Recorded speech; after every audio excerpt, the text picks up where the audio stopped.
Sprístupniť 3D vášmu okoliu by malo byť prirodzené a bezproblémové. Z Vectery môže každý používateľ vytvárať, zdieľať a spravovať 3D dáta na jednom mieste. Stačí poslať odkaz na interaktívny 3D prehliadač a otvoriť ho v prehliadači. Bez ťahovania, bez čakania. Tu je niekoľko príkladov, ako platformu využívajú rôzne oddelenia. Výrobkové tímy môžu vo Vectery importovať CAD súbory, optimalizovať ich pre web a okamžite ich zdieľať. Môžu pridávať interakcie na testovanie materiálov a funkcií, všetko v jednej scéne. Každý sa môže zosúladiť, poskytnúť spätnú väzbu a rýchlejšie posunúť projekt do výroby. Testovacie tímy využívajú interaktívne modely na simuláciu interakcií ešte pred samotnou realizáciou.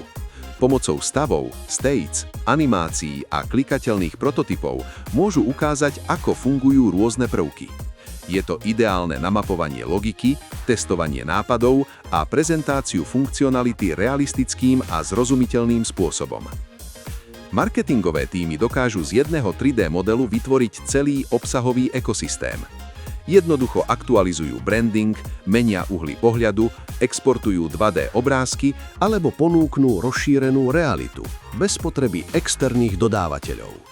Ideálne na zvýšenie angažovanosti pri uvedení výrobku, v prezentáciách či na webových stránkach.